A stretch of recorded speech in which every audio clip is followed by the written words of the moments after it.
এই যে মুরগির পাখনাগুলি ছাড়াই নিচ্ছি।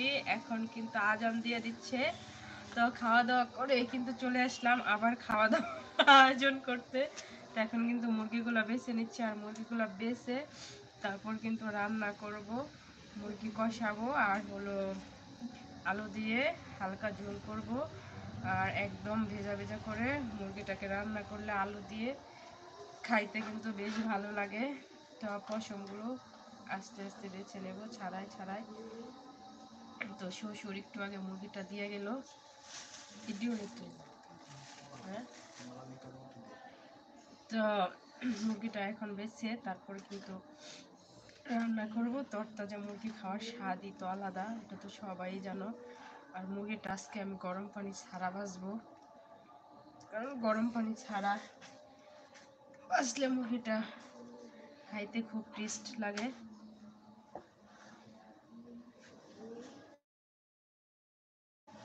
হানজালা কইতাছি আমি, এটাই আমার যেটা মনে মনে খাওয়ার বা এ করার এ করি আয় পরে অলরেডি, মানে এটা খাওয়ার এ করছি না। আমি বলে যে হেটা যে করা আমি কি মানে নুন পা কই খাই কইরা তোলা অনেক কাম গোসল করার সময় হঠাৎ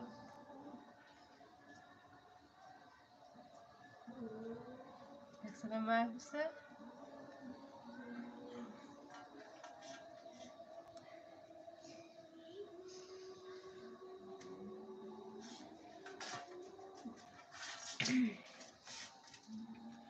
রিজিক এমন একটা জিনিস, আসলে কোত্থেকে যে কই যায় সেটা বলা যায় না।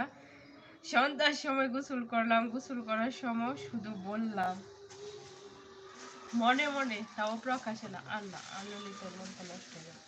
ভিডিও করে অনেকে আনলে আমি আলগা থুইতেছি, যদি তুমি না কামড়ে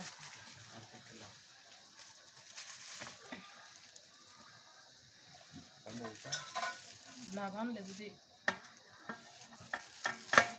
থবান দিস এটার মধ্যে করে করে লাগলে একেবারে করা লাগবে।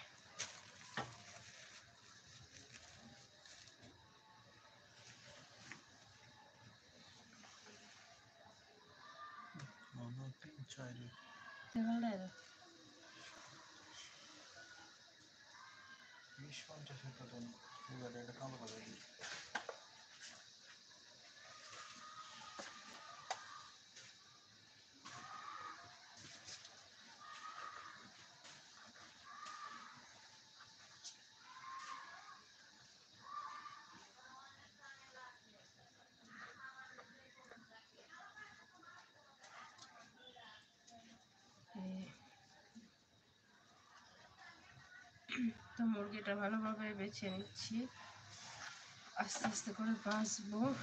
তো বাছতে একটু সময় লাগবে যেহেতু গরম পানি ছাড়া বাছছি।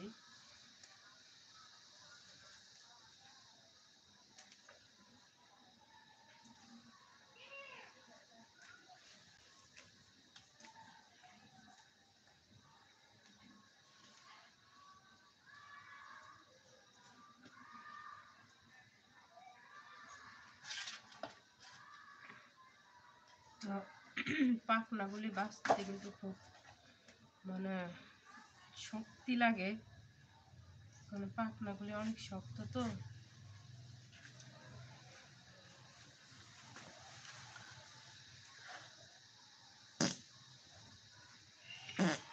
সেন্টের আওয়াজ শুনতে পাচ্ছ, একদম খাঁটি সেন্ট সৌদি আরবের।